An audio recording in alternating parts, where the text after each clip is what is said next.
Assalamu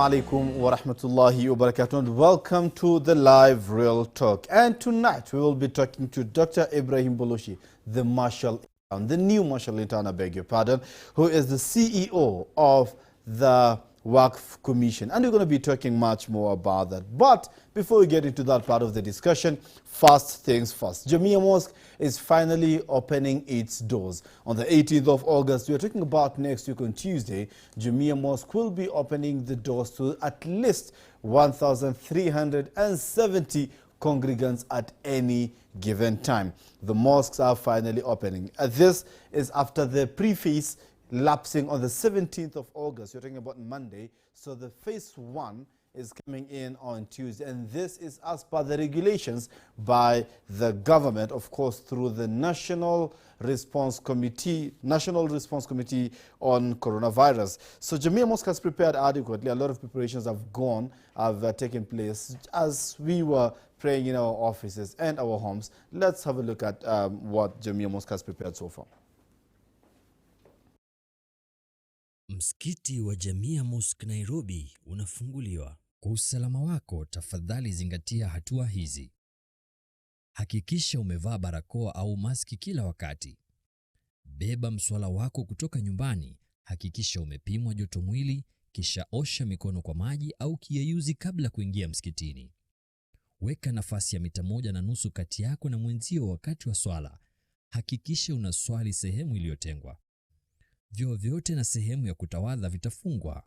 Hakikisha una udhu wako unapokuja msikitini. Msikiti utafunguliwa dakika 15 kabla ya swala na kufungwa dakika 15 baada ya swala. Sehemu ya A. Kiingilio ni kupitia barabara ya Kigali mkabala wa Jamia Mall. Swala itakuwa katika msikiti wa zamani na sehemu ya darsa ya Oromo. Kuondoka msikitini utatumia njia nyembamba inayoelekea Jamia Plaza mbele ya msikiti wa zamani. Sehemu ya B. Kiingilio kitakuwa kupitia lango kuu la Banda Close karibu na mkahawa wa Al-Yusra. Swala itakuwa sehemu ya darsa za Kiswahili na Green Zone. Mlango wa kutoka utakuwa ule ule isipokuwa siku ya Ijumaa ambapo milango iliyoko mkabala wa Jackwat Towers lililokuwa jengo la ICEA. Sehemu ya cha. Kiingilio kitakuwa kupitia mlango mdogo kati ya maktaba ya Macmillan na msikiti wa Jamia Banda Street. Swala itakuwa katika sehemu iliyo wazi ya msikiti. Mlango kutoka utakuwa ule ulioko mkabala wa Jackwat Towers lililokuwa jengo la ICEA. Sehemu ya da. Kiingilio kitakuwa kupitia Playhouse Lane. Swala itakuwa ghorofa ya kwanza, sehemu ya wanawake. Sehemu hii ya wanawake itatumika na wanaume.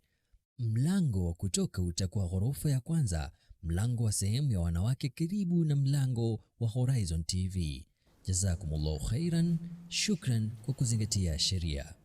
Thank you so much. That is the voice of Muhammad Shakomba. I mean, amazing voice right there. And still, as I said earlier, a lot of preparations have gone into place until, inshallah, finally, Jamia Mosque has been given the certificate, has been okayed to open its doors. What just happened? Let's have a look at this other video to see the preparations that Jamia Mosque did to finally allow us back in.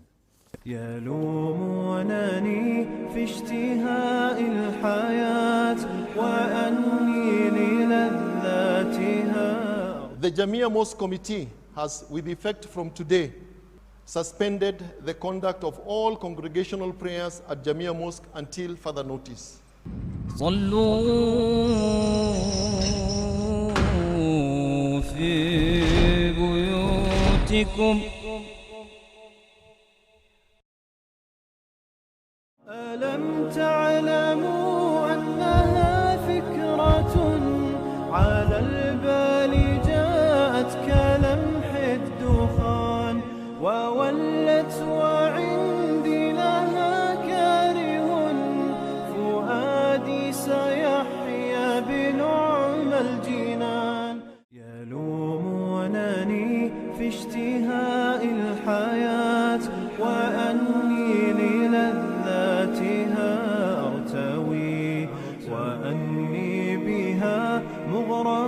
عاشق وقلبي بأهوائها يكتوي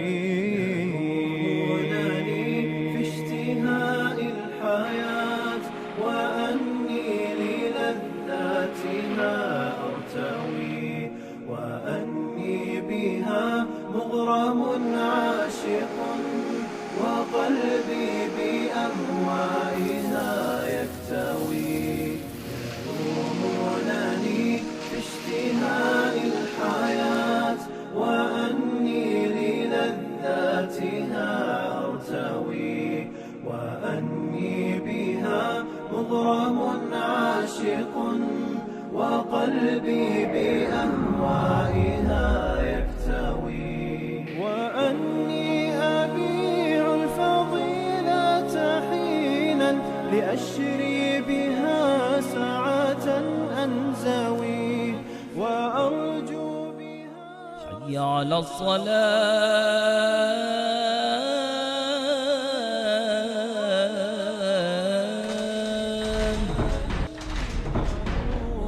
المذاهب يوما عليها كثعبان إذ يلتوي بأنك فيها سعيد وتنهال أسرارها. Thank you so much, my producer and director tonight, Suleiman Nachasov Tumbo, for those videos. I mean, amazing things have happened since the mosque were closed. And Jamia Mosque is ready for you and I. Are we ready for them? Still, with the opening of Jamia Mosque, a lot of questions lingering. Jamia Mosque is supposed to take at least 1,370 congregants. And on a normal Friday, Jamia Mosque accommodates up to 15,000 congregants. And on a normal day, just the interior, without talking about the open area and all that, Jamia Mosque accommodates up to 5,000 congregants on a Dhuhr prayer. What's going to happen when the mosques is going to be open and people are going to be flowing in, and the capacity which are demarcated can accommodate up to 1,370 only? We had an interview earlier on with Sheikh Ibrahim Lithoma, who is a member of Interfaith Council and also a member of Jamia Mosque Committee, and this is what he had to say. Sheikh Ibrahim Lithoma. That video is going to be played by my producer and director, Suleiman Nachasov Tumbo. Let's have listen to what he had to say. It's because the reason why Jamia Mosque is opening on the 18th and not the earlier date is because that was the pre-phase opening that had a limitation of the numbers that would be accommodated in every place of worship as 100. And we realized we as Jamia, our staff only are 120. So it was not practical at all for us to open the mosque for only 100 people. So we were waiting for this phase one that is coming, that has no limitation to the number. The number will only be limited by the social distancing and the capacity of the mosque.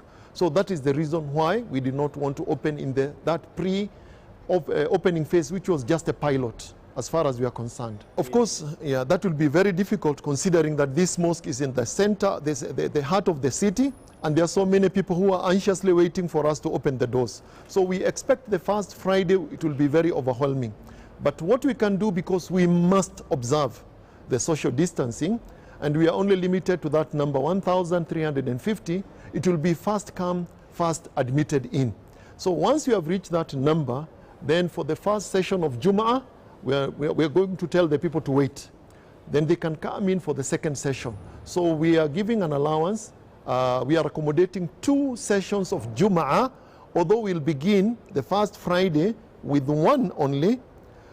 Then we'll observe what happens that day. Then we'll bring in another session, maybe the following Friday. But we'll have to control the crowds because we must observe the social distancing, and the numbers will be limited by the social distancing. If you realize now, you observe, the female section will also be occupied by the men, and this is not discrimination. There is a basis for that, a Sharia basis for that. We know the best salah for a woman is the salah at home. We realize that most of the women who come to pray at Jamia, they are women who are not in their homes, they are women who have come here, but they can still pray there. The emphasis on Salatul Jama'ah, congregational prayers, is more for men in the mosque than for the women. And to begin with, this is a very temporary measure. Remember, This will keep on changing from time to time. This is just at the beginning. Maybe once things change, then we shall accommodate the women. But this is guided by Sharia guidelines also. Thanks so much, Suleiman Achisotumbo, for that. That was Sheikh Ibrahim Lithome earlier on. We had the interview earlier on in regards to opening of the mosque, and particularly one matter that had raised eyebrows, especially on the ladies, which was admission of the ladies into the prayer hall. Of course, to our beloved ladies, there you go, you've heard from Sheikh Ibrahim Lithome.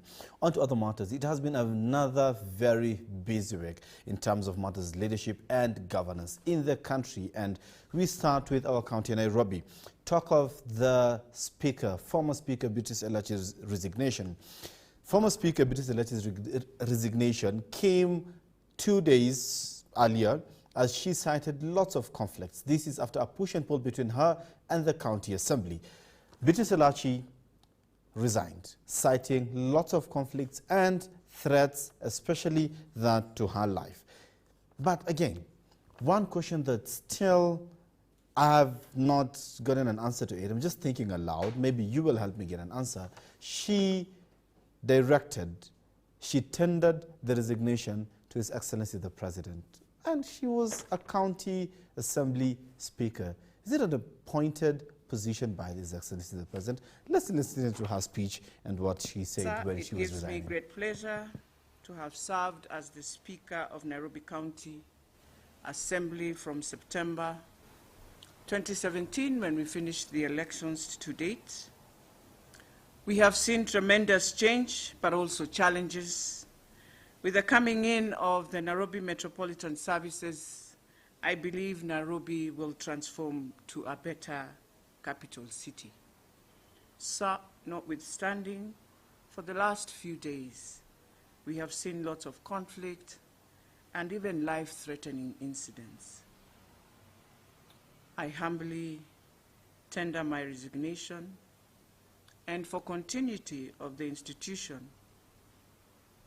I appoint my deputy pursuant to the law and the new act, the Honorable Speaker John Kamangu, who is the Deputy Speaker, to take over as the acting Speaker and also the Chairperson of the Nairobi County Service Board.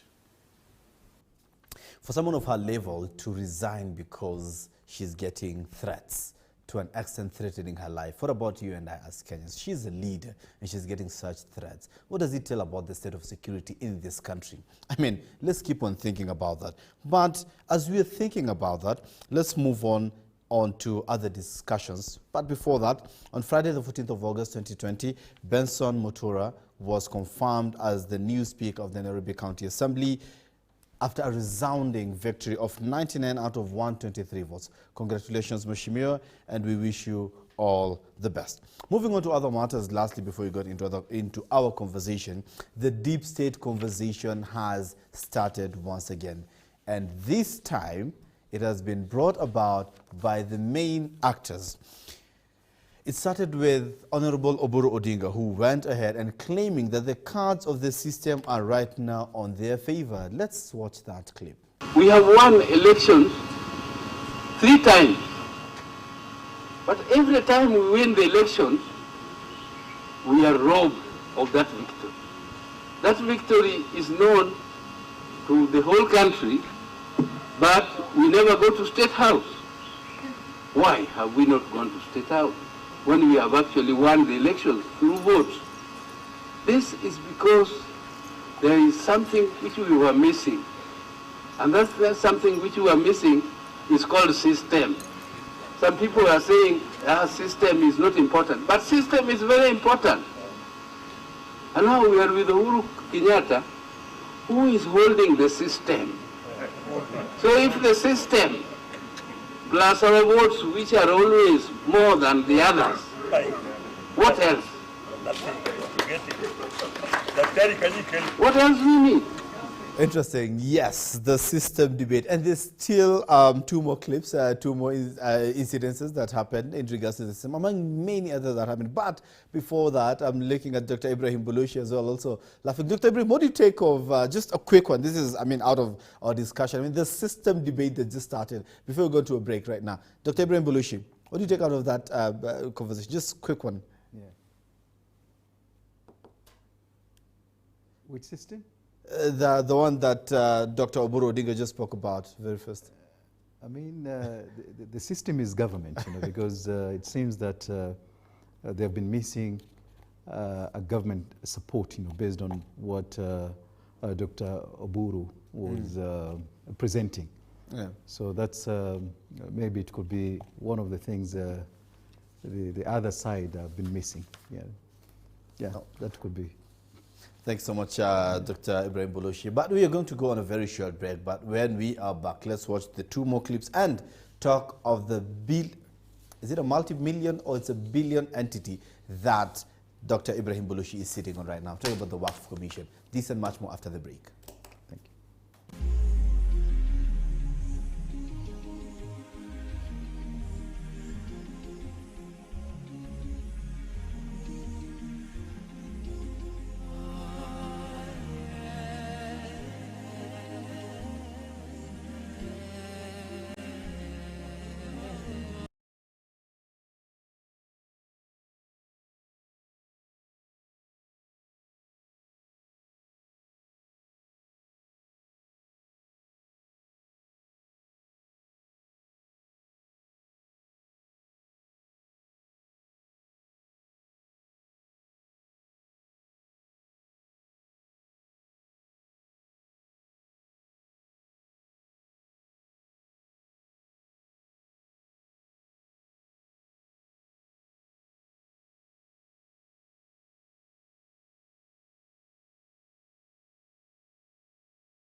Thanks so much, Suleiman Chesov Tumbo. We just had to pay our bills. And as we were continuing with that small discussion on the deep state, the rebuttal came from His Excellency, Dr. William Samoei Ruto, who is the Deputy President of the country of Kenya. Let's listen to what he had to say in regards nilikuwa to the natishiwa system. siku hiyo, kama ningekuwa mtu muoga hatungeunda hii serikali ya Jubilee. Kama Uhuru Kenyatta angekuwa mtu muoga hatungeunda hii serikali ya Jubilee, kwa sababu tulikuwa tunatishiwa mambo mingi. Choices have consequences. Nyinyi hamufai kwa sababu mko na kesi ya kule na ni kesi ya uongo. Ni vile tu tunaambiwa hata saa hii. Tunatishiwa ati iko system, ati iko deep state, ati iko watu watatuibia kura. Hata mkipiga kura namna gani, kuna watu And dissenting voices, they claim that they are sensing fear of paranoia, anxiety, whatever they name it. But again, now this is the acting final, sorry, I beg your pardon. It is the acting final sentiments on the same topic that came from His Excellency Right Honorable Raila Amolo Odinga. Let's listen to what he had to say. As you know, where I am, I hold no position in the government of the Republic of Kenya. It is led by the president, whose name you know, and his deputy, who says the name you know. So if you're talking about the deep state, who is there? It's the president and his deputy. So I go and ask Mr. Deputy President, which deep state are you talking about? We are not ourselves, we are not in government as ODM. So we don't know about this deep state. But what we are saying is but we know as ODM, we have learned from the past, we have experience, and we know where we want to go. We know where we are coming from, and we know where we want to go. Last but not least, good news to the Nairobi residents. At least another handshake. That is, I'm talking from the Director General, Major Mohammed Abdullah Badi, and His Excellency Mike Sonko, the Governor of Nairobi. And this was on 12th of August at the KICC. And the handshake came after this speech by the President. Na ndipo nasema kwa wenzangu ambao wameketi nyuma yangu, jameni, mtafanya kazi pamoja. Sonko, wacha siasa. Jemedari hana haja na kiti ya governor, hana haja na kiti ya MCA, hana haja na kiti ya speaker. Yeye ni mfanyikazi wangu, ni jemedari wangu. Akimaliza kazi ya Nairobi, atarudi jeshi kulinda wananchi wa taifa la Kenya. Kwa hivyo mimi sitaki kusikia hiyo masiasa mingi. Au ni namna gani wenzangu? Si ni hivyo jemedari? Tufanye kazi. Now we expect nothing but service delivery. Congratulations, Daktari, first of all, for your position at the Wakf Commission, Daktari. Yeah. Congratulations. And thanks so much for making time for us this evening at the Live Real Talk. Okay. Daktari, first things first. Billions in terms of assets and money at your disposal. What is the plan of the resources at your disposal for the Muslim community? بسم الله الرحمن الرحيم الحمد لله رب العالمين وبه نستعين والصلاة والسلام على رسول الله صلى الله عليه وسلم. Based on your question, because I wanted at least to give an introduction of Wakf, because we have a number of listeners and Muslims, may say it all over the country, who needs to know the Wakf. What is Wakf? Literally means, Wakf means habs, and habs is to stop or to contain or to preserve. That's the literally meaning of Wakf. But in the Sharia context, it means a voluntary, permanent, irrevocable dedication of a portion of wealth or a portion of one wealth in cash or in property or in kind.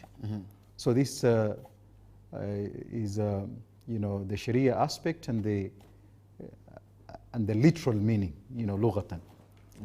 And you find that based on the teachings of the Prophet ﷺ, once a Wakf is given, there are principles. One of the principles is it never gets gifted.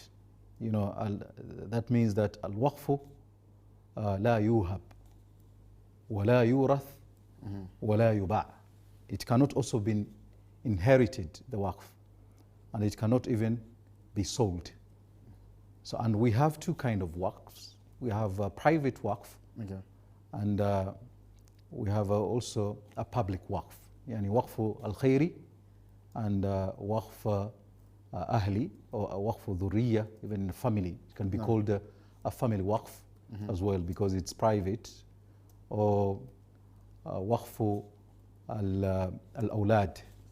There's also a kind of a third type of waqf, but it's not common in Kenya. You can find that in Morocco and other countries, West Africa, Middle East, Far East, some of them, they call it you know, Wakf al-Mukhtalat.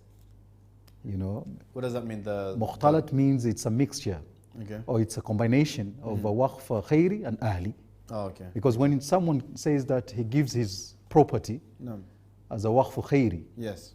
he gives that property to support and to sustain a mosque or a madrasa, or widows or orphans. Yeah. That's specific. That's interesting. But when he gives that property and says, this is a waqf, but for my family, you know, the descendants, my children, then the grandchildren, and you know, it follows based on that. Okay. So you find that these are two types of waqf, but the third one, it's a combination between the two. Between the two, okay. So they call it mukhtalat, and you know, they have different names, but you know, it's a combination between the two types of waqf. Thanks so much for that explanation, Dr. Now, in the interest of time, there is a Wakf Commission, of course, that's established in the country, yeah? Yes. That dates back to 1951? It dated back 1832. 1832. Yeah, during the Sultanate of Zanzibar. Then the first legislation, it was around 1900. Okay. Then there was also in 1904. Okay. And you know, the first act, it was 1947, which you know, Cap 47 as well, 1948 Cap 47, Okay. and the current you know, legislation is 1951, Okay. Chapter 109. Which, of course, the proposal is with the AG, at the executive arm of That's the government, new of course. proposal, 2019. We're Yes. still waiting for that. Oh, okay. Yes, Thanks yeah, so much. yeah. So, under this commission that's established, Yeah. something that has been running all along, and we do expect that there are some assets that are already entrusted with the Wakf Commission, correct? Yes, Which amounts to billion in terms of valuation, correct? yes, yes. Thanks so much, Dr. So what is the plan? Of course, you being the chief executing officer of that commission, what is the plan of this billions in terms of assets and money to the Muslim community? You know, there are a number of issues which are related to the Waqf Commission, and you know, the historical background of Waqf. It's really, you know, interesting because it started a long time, you know, based on the capacity and based on a number of legislation which took place in different stages and different times with the different challenges.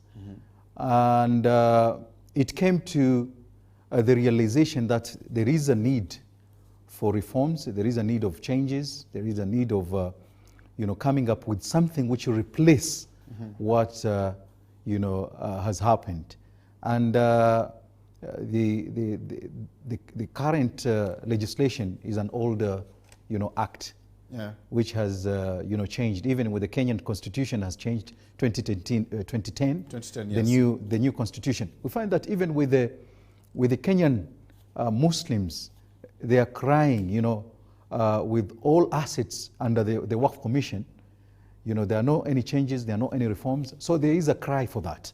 There is a gap, and there is a, you know, al-faragh, you know, for that, and it needs to be filled. That and to be filled, yes. I guess they've been addressed in the Wakf Commission, the proposal that's with the AG? Yes, the proposals. Okay. So in that case, you know, with these changes and with this, you know, a presentation which has been presented to the AG, it needs, you know, people to accept.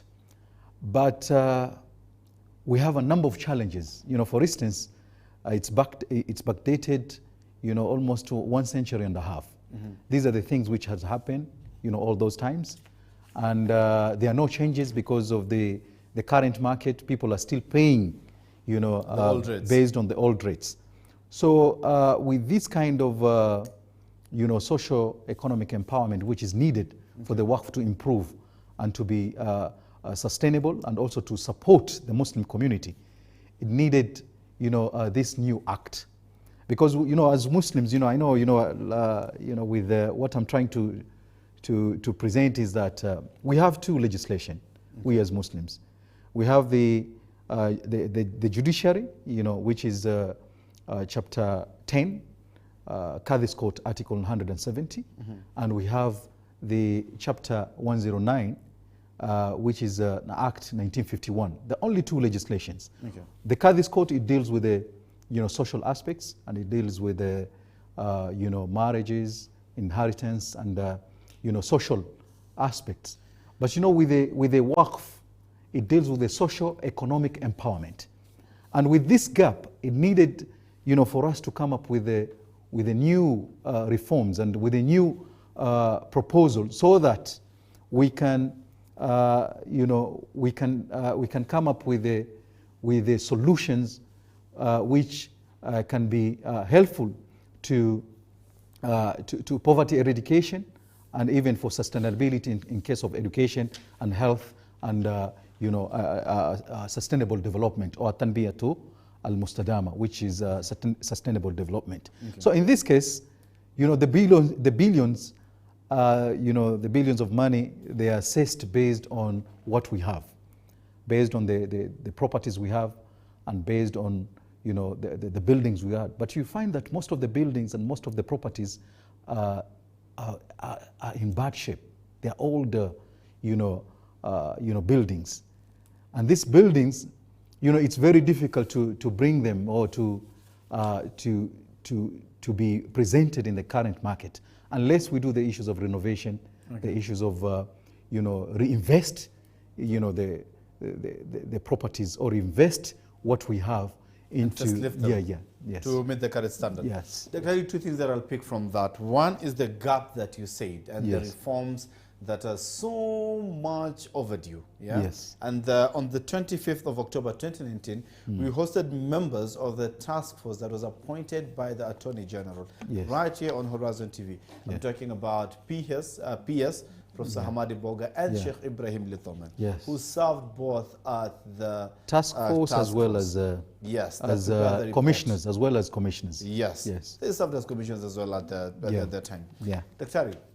They told us that they had already handed over the report to the Attorney General's office. Yes. Until date, we have not heard a single thing from them. What is the status of the report that was handed into the Attorney General's office? The status is that it has been handed over to the AG, and the AG handed over to the Parliament. And before the COVID-19, that's around 4 or 5 months ago, I received a call from the Committee for Justice and Legal and Justice, to know more about, because it's now under that committee. Okay. So from there, then it will go for a public participation, and after the public participation, then it will be an act of Parliament. Yeah. Dr. Did you think this process has taken so long? Yes, the process has taken so long, and this is all because of the process, the government process, and because of the the capacity during that time, because leave alone the task force and the task force and the commissioners who did a lot, especially the former commissioners. They did a lot of work, but they were supposed to be done some years back. Okay. But due to the capacity, I think with a number of challenges we had, or the commissions had, it ended up to that status or that level. Okay. Dr. You also mentioned about hundreds of assets, especially in the coastal line. Talk of Mombasa and Lamu, that people are still paying the rates that they took them from. Talk of 50 shillings and 30 shillings of rent annual in bungalows, Dr. I mean, these are assets that if they are valued right now with the current market, they can go up to millions of shillings, correct, Dr. Yes. And you saying that right now your priority is pushing on the reforms, correct, Dr. Yes. Now, just from a layman's perspective, does it mean that some of these things will not happen, some of these reforms will not happen until the new reforms, some of these things in terms of valuation of the assets will not happen until the reforms are in place? No, we have started, I took over the office last year. Now I've been there for a period of 1 year almost, or 1 year and few months.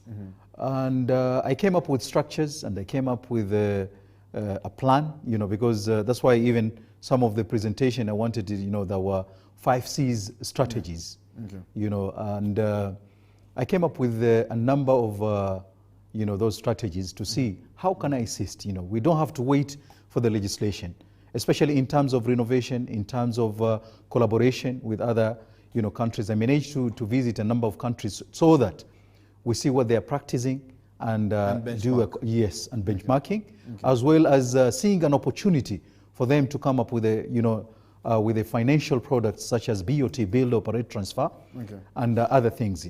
We have challenges at the moment. We don't have commissioners, but we're trying as a CEO, acting, officer, accounting officer in charge of, everything in the office.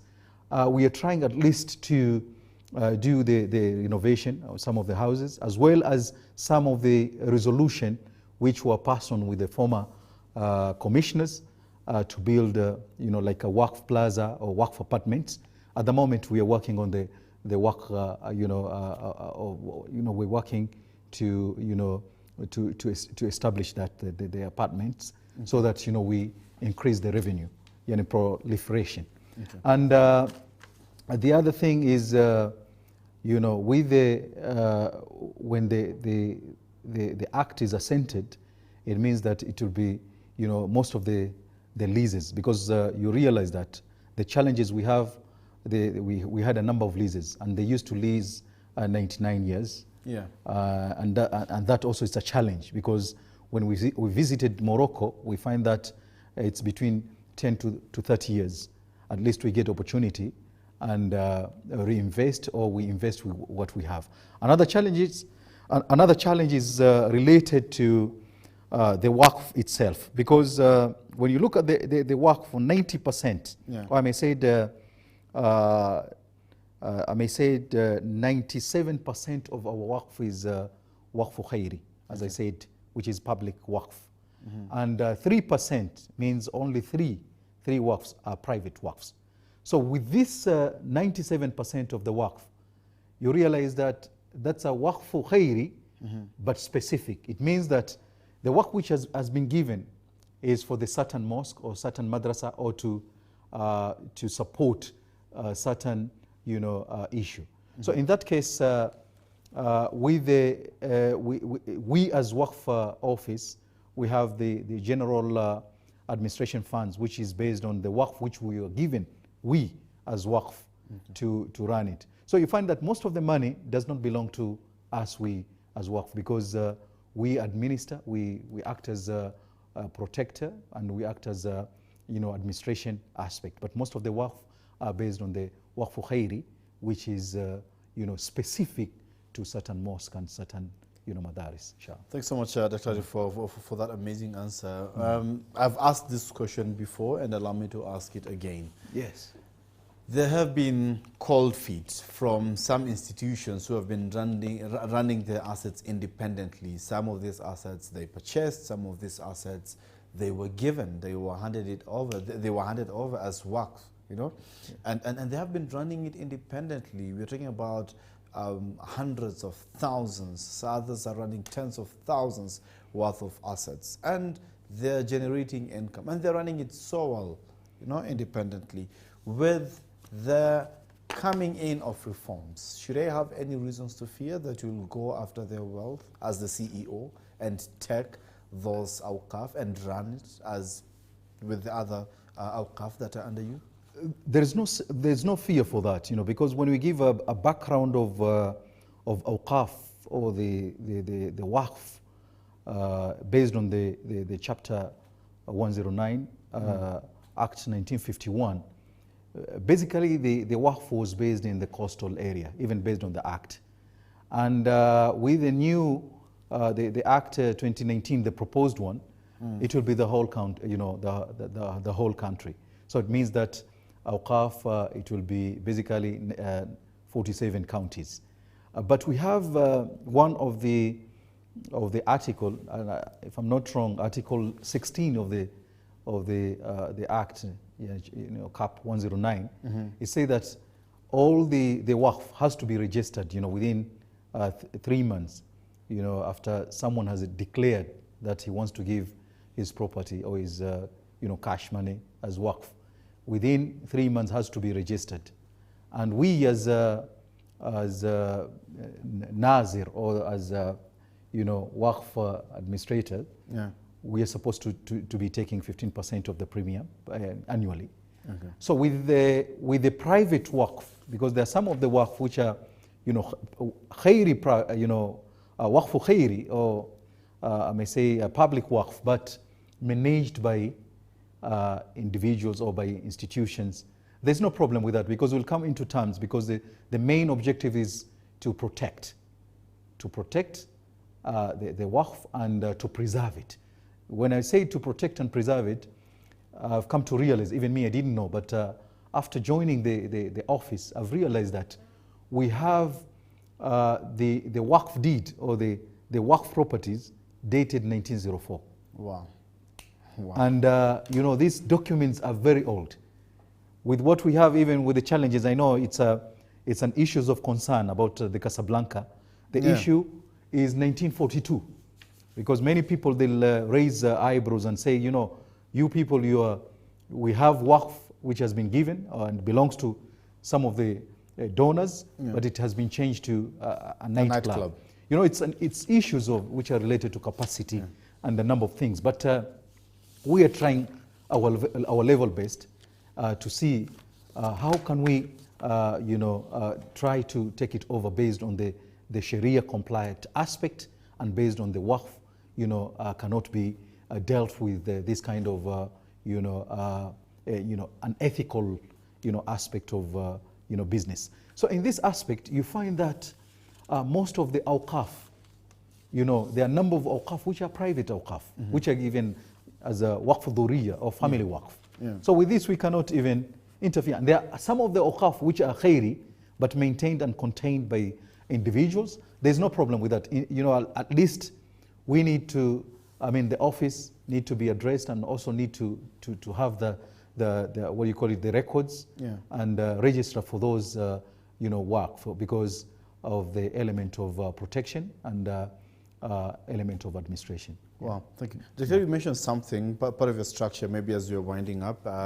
I would not like this show to finish before you mention the 5 C's that you really wanted to present. Please. Which one? What does it entail, the 5 C's that you wanted to? The 5 C's, based on, these are 5 C's of, 5 C's strategy, which I came up with, I'm trying to, at least to see how I can develop the Wakf aspect in the next maybe, next 2 years or 3 years, being in the office. One of the strategy is conversion. We need conversion, which is a step to manage and convert unproductive asset to be productive. Non-moving assets and collecting cash Waqf, which is a moving assets. The cash Waqf is a new concept. Most of it's not known in Kenya actually, because it has been practiced in the Middle East, in the Far East, and some of the West African countries. But we in Kenya, we are trying to introduce it, and alhamdulillah, I've got 2 clients who are ready to come and register for the cash Waqf. Okay. So it means that it's a Waqf, but they don't give a property, but they give cash money. And it has been happened maybe, but maybe people, most of these institutions, Islamic institutions, are not aware, because when you are given money to do a project, that's a cash Waqf, but it's based on the aspect of the proposal which is needed to be developed in case it's a school, or it's a college, or it's an entrepreneur for sustainable development. Another conversion strategy, as we say, that to convert non-moving Waqf asset from unproductive to be productive, and also do other aspects which are related to the conversion in all aspects. Second C is a step to comply with the regulations. And this is very crucial, because at the moment we are working on the issue of the legal concept and the legal document which has been presented to the Parliament, awaiting approval and awaiting a public participation. People are complaining that are not being informed, for the public participation. But we are trying our level best as an office to reach out to the Muslims and to reach out to the communities to know the importance and awareness programs which we have started immediately after I took the office. The third one is competent, a step to help Nazir. A Nazir is an administrator. Because we have Nazir, we as Wakf Commission, we are administrators, managing all the Wakf. But we have the private one, will be a Nazir, an administrator, which is appointed based on the families or based on the institutions, which those institutions are run by either individuals or are run by donors or sponsors. Yeah. So the Nazir to become more competent and trusted, because that's the very important element. And I know Wakf has been in issues and challenges and a number of things, but we are trying our level best, because this is based on the teachings from the Quran, which says tilka ummatun qad khalat. That ummah has already passed. That period has passed. Laha ma kasabat walakum ma kasabtum. They have done what they have done. They have possessed and they have done, mashallah, there are good things they have done. There are other things based on capacity made, maybe they could not done those kind of things. But laha ma kasabat walakum ma kasabtum wala tus'aluna amma kanu ya'malun. And Allah subhanahu wa ta'ala won't ask for why they did that. وَلَا تَزِرُ وَازِرَةٌ وِزْرَ أُخْرَى. We cannot, Allah won't punish us based on, atrocity of other people. But, we are trying to make good out of it and respect what they did. So we need to be competent as well as trusted, because these are wealth, Muslim wealth, and given by sponsors, by donors, to be, because of Allah subhanahu wa ta'ala. Because when you give a property, as I said, it never gets, gifted, inherited, or sold. So when you give that property, it becomes, it belongs to Allah subhanahu wa ta'ala. And the corpus of the Waqf always remains intact. So the fruits of the Waqf may be initiated, made utilized for any Sharia compliant purpose. So that's very important. Sharia compliant purpose. That's automatic. So for those who have issues, and for those who, some of the, properties has been taken, in the cause which is not Sharia compliant. These are things we are working to see we can bring them in. We had an issue, not only the Casablanca, we had an issue of Rainbow. Alhamdulillah, we won the case last 3 weeks, so we'll be taking over. And with the Casablanca, we'll be also, we are in the process of doing the same based on the proof and based on what we have with the evidence. So the other strategy is competent strategy, and that's very diverse in terms of Waqf knowledge. So we are intending, and we have also already started, create an incubator to improve personal and organizational Nazir, means the administrator, in terms of if the Waqf is a Nazir as an administrator. But if it's a private one, then administrator to improve on how we can do programs. We started that programs with the Radio Salam, a number of a couple of months, and Waqf supervision, Waqf mentoring and coaching. So these are also aspects of Waqf knowledge. Other ones are Sharia knowledge. These are based on Sharia management. We need that also, so that people, they have that understanding. We have started also, teaching and educating, community in those aspects. Financial knowledge, which will be a combination of Waqf, Zakah, and Sadaqah. Fundraising, these are aspects which also we are coming on, to develop concept of app, application, so that we see how we can, we can support that. And we have also, developed a software for automation. All this information of registering the Awqaf and everything. Yes, we have a website. We didn't have that before. So we are trying, we cannot,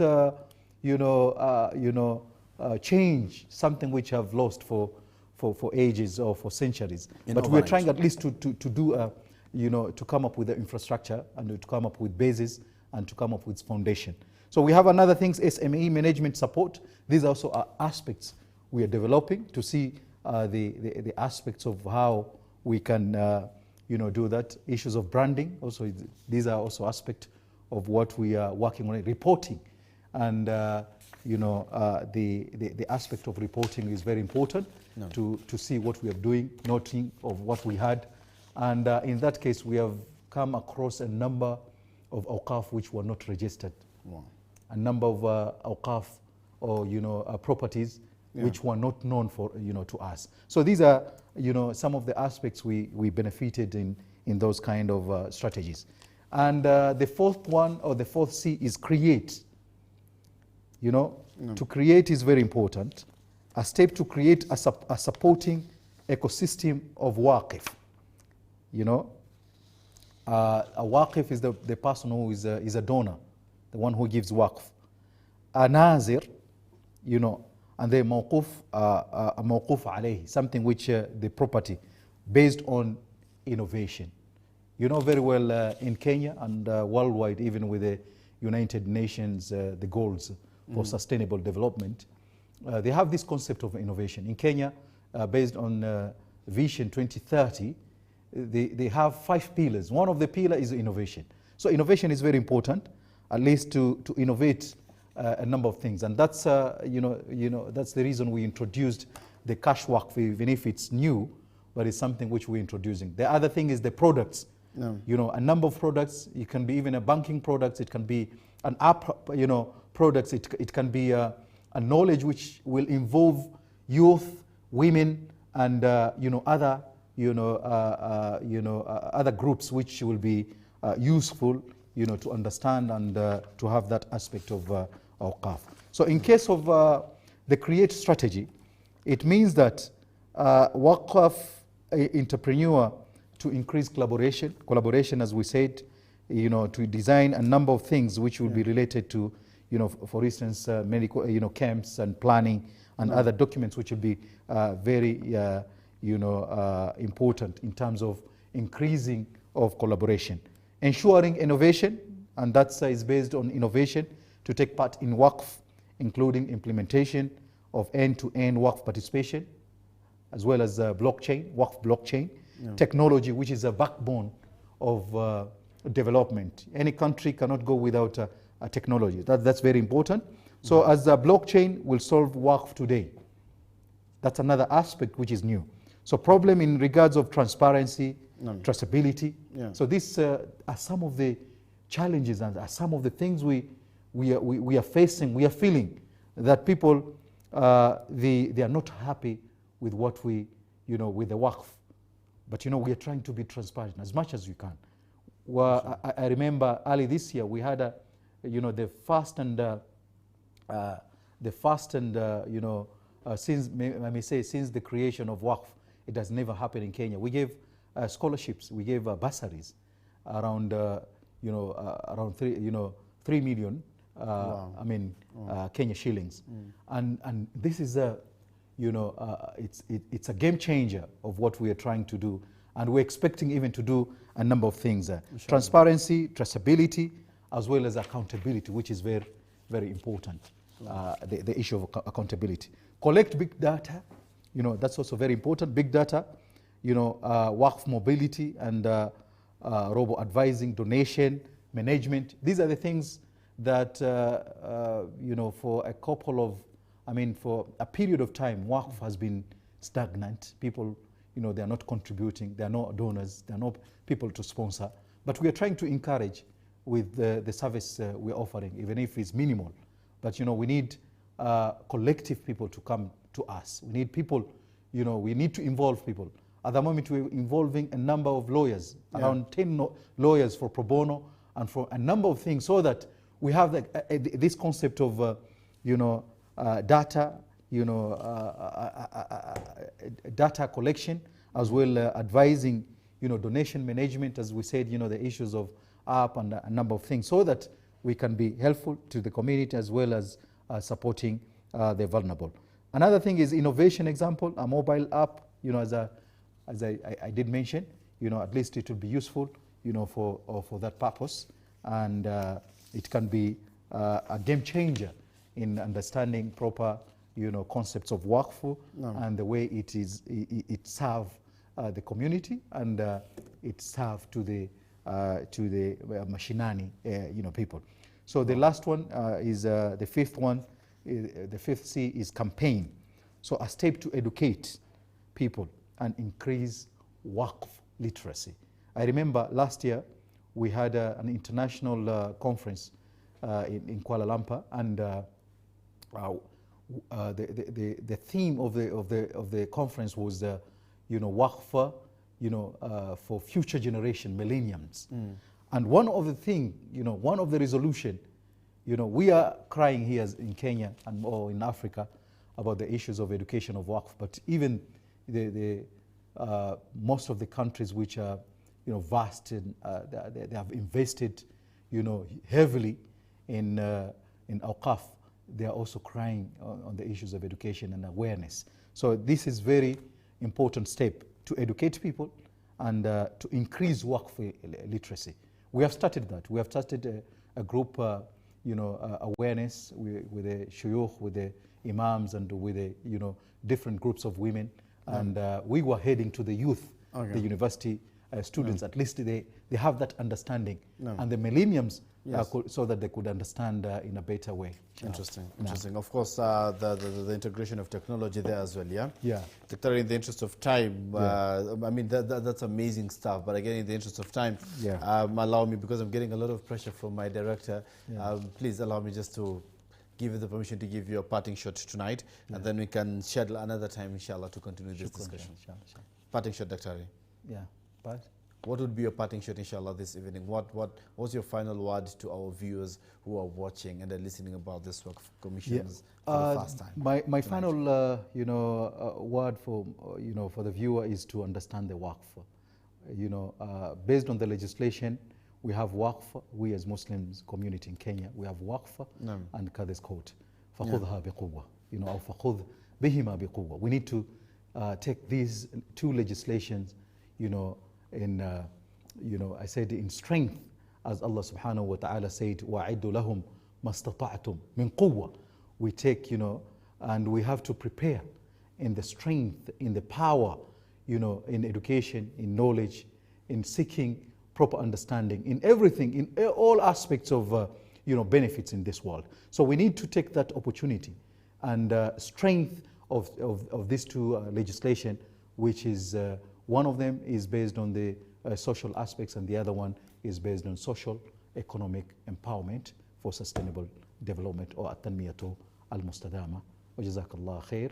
Wassalamu alaikum wa rahmatullahi wa barakatuh. Wa alaikum salam wa rahmatullahi wa barakatuh. And that's how we are wrapping up our live Real Talk tonight. See you next week, same place, same time, as we are tackling another heavy discussion. I've been your host, Faisal Kassim. Thank you so much for keeping us company through this 1 hour right here on Horizon TV. See you inshallah next week, same place, same time. Assalamu alaikum wa rahmatullahi wa barakatuh. Wa alaikum salam.